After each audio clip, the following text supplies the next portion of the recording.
Hey guys, welcome to week 7. We are looking at chapters 20 through 23 this week, so I'm going to go ahead and get started for you guys. Chapter 20. It felt good to walk in the shade of the 2 oak trees. Stanley wondered this is how a condemned man felt on the way to the electric chair, appreciating all of the good things in life for the last time. They had to step around the holes to get to the cabin door. Stanley was surprised to see so many around the cabin. He would have expected the warden to not want the campers digging so close to her home, but several holes were right up against the cabin wall. The holes were closer together here as well, and were different shapes and sizes. Mr. Sir knocked on the door. Stanley held the empty sack. Yes, the warden said, opening the door. There's been a little trouble out on the lake, Mr. Sir said. Caveman will tell you all about it.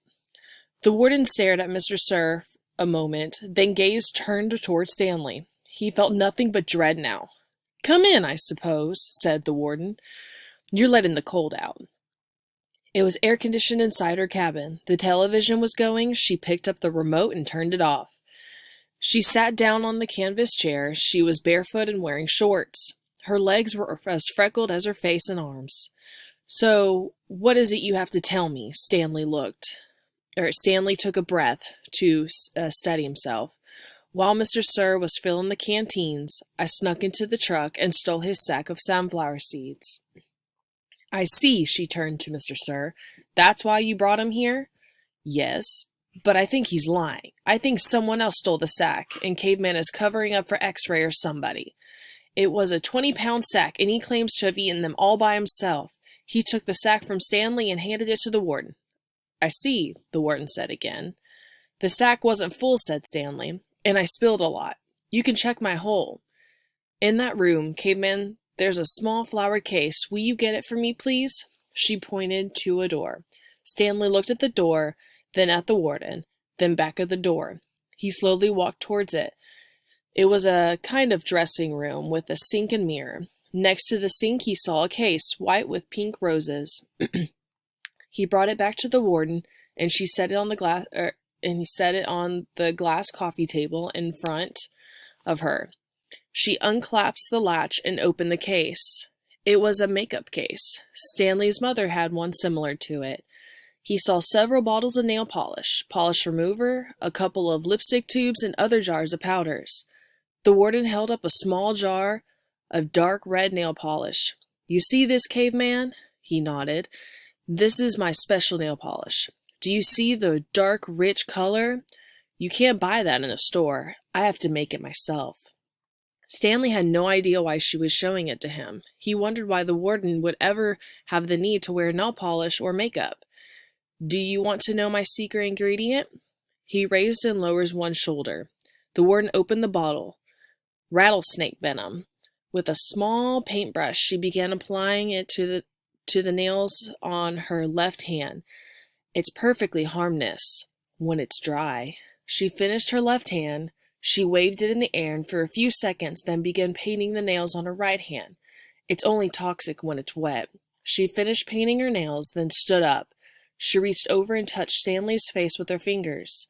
She ran her sharp, wet nails very gently down his cheek. She felt his skin tingle. The nail on her pinky just barely touched the wound behind his ear. A sharp sting of pain caused him to jump back. The warden turned to face Mr. Sir, who was sitting on the fireplace hearth. So, you think he stole your sunflower seeds? No, he says he stole them, but I think he was. She stepped towards him and struck him across the face. Mr. Sir stared at her. He had 3 long red marks slanting across the left side of his face. Stanley didn't know if the redness was caused by her nail polish or of his blood. It took a moment for the venom to sink in. Suddenly, Mr. Sir screamed and clutched his face with both hands. He let the fall over, rolling off the hearth onto the rug. The warden spoke softly. I don't especially care about your sunflower seeds, Mr. Sir moaned. If you must know, said the warden, I liked it better when you smoked. For a second, Mr. Sir pain seemed to recede. He took several long, deep breaths. Then his head jerked violently, and he let out a shrill scream worse than the one before. The warden turned to Stanley. "I suggest you go back to your hole now." Stanley started to go, but Mr. Sir lay in the way. Stanley could see the muscles on his face with the twitch. His body writhed in agony. Stanley stepped carefully over him. "Is he—" "Excuse me," said the warden. Stanley was frightened to speak. "He's not gonna die," the warden said. "Unfortunately for you."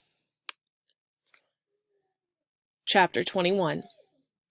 It was a long walk back to his hole. Stanley looked out through the haze of heat and dirt at the other boys, lowering and raising their shovels.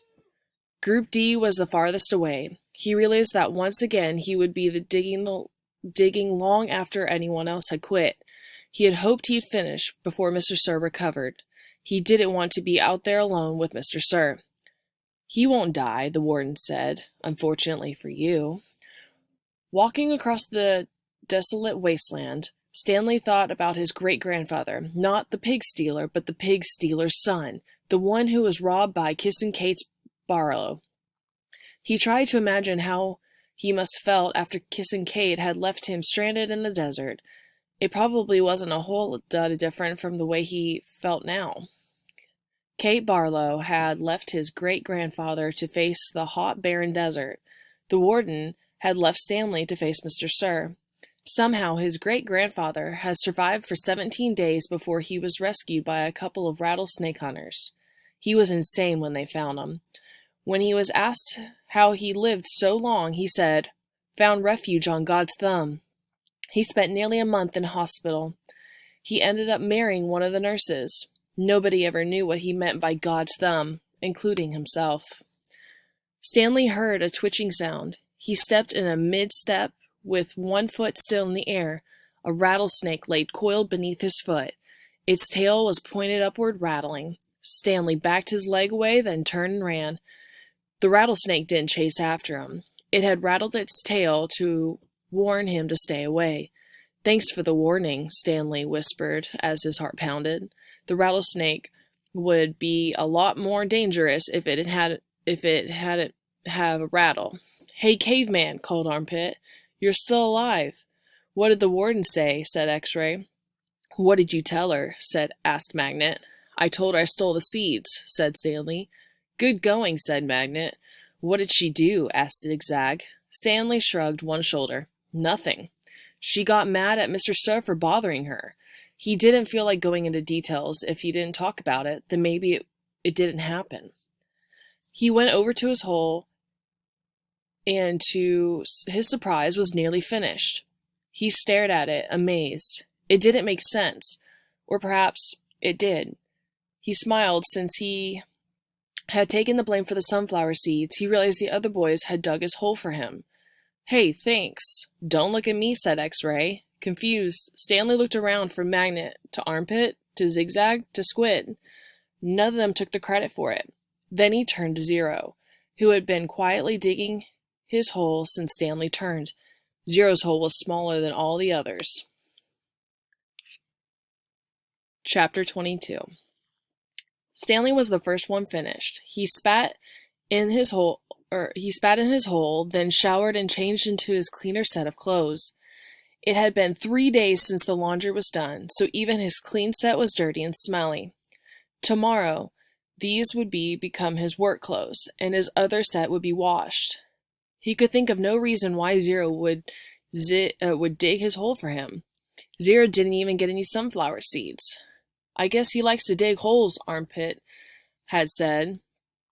"He's a mole," Zigzag said. "I think he eats dirt." "Moles don't eat dirt," X-Ray had pointed out. "Worms eat dirt." "Hey, Zero," Squid had asked. "Are you a mole or a worm?" Zero had nothing to say.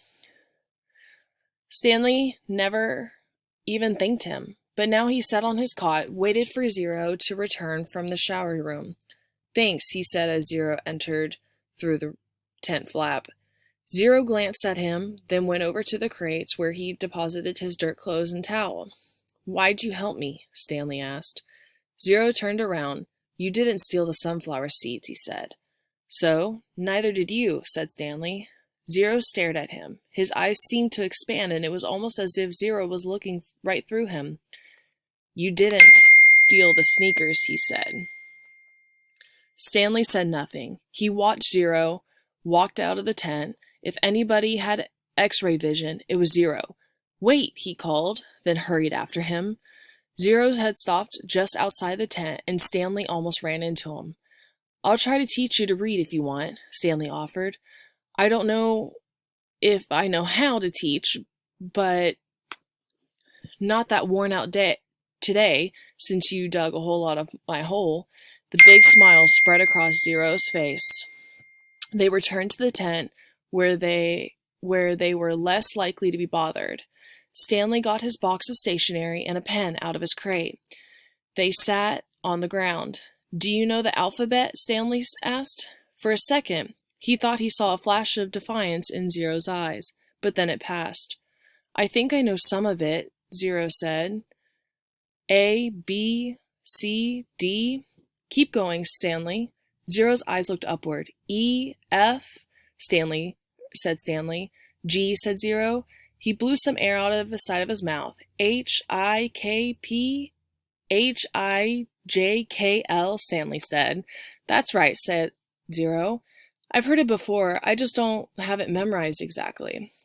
That's all right, said Stanley. Here, I'll say the whole thing, just kind of refresh your memory, then you can try it.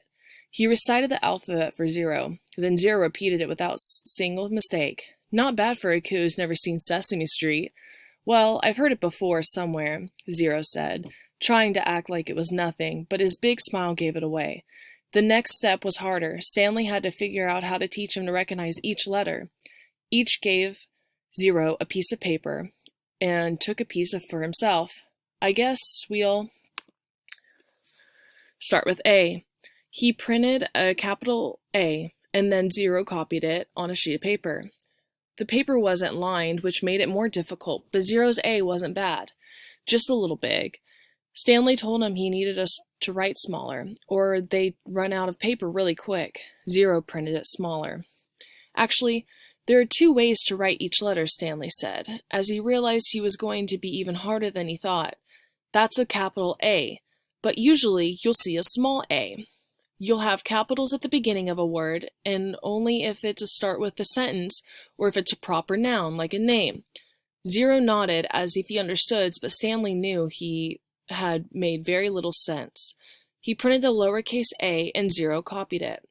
So there are 52, said Zero. Stanley didn't know what he was talking about. Instead of 26 letters, there are really 52. Stanley looked at him, surprised. I guess that's right. How'd you figure that out? He asked. Zero said nothing. Did you add? Zero said nothing. Did you multiply? That's just how many there are, said Zero. Stanley raised and lowered one shoulder. He didn't even know how Zero knew there were 26 in the first place. Did he count them as he recited them? He had Zero write a few more upper and lowercase a's and then moved on to capital B's. This was going to take a long time, he realized. You can teach me 10 letters a day, suggested Zero. 5 capitals and 5 smalls. After 5 days, I'll know them all. Except on the last day, I'll have to do 12. 6 capital and 6 small. Again, Stanley stared at him, amazed he was to figure it all out. Zero must have thought he was staring for a different reason, because he said, I'll dig part of your hole every day. I can dig for about an hour, then you can teach me for about an hour. And since I'm faster digger anyways, our holes will get done about the same time. I won't have to wait for you. Okay, said Stanley. As Zero was printing his B's, Stanley asked him how he figured out it would have taken 5 days. Did you multiply? Did you divide? That's just what it is, said Zero. It's good math, Stanley said. I'm not stupid, Zero said. I know everybody thinks I am. I just don't like answering their questions. Later that night, as he lay on his cot, Stanley reconsidered the deal he had made with Zero. Getting a break every day would be a relief, but he knew X-Ray wouldn't like it. He wondered if there might be some way Zero would agree to dig part of X-Ray's hole as well. But then again, why should he? I'm the one teaching Zero. I need the break, so I'll need to have the energy to teach him. I'm the one who took the blame for the sunflower seeds. I'm the one who Mr. Sir is mad at. He closed his eyes and imagined from the warden's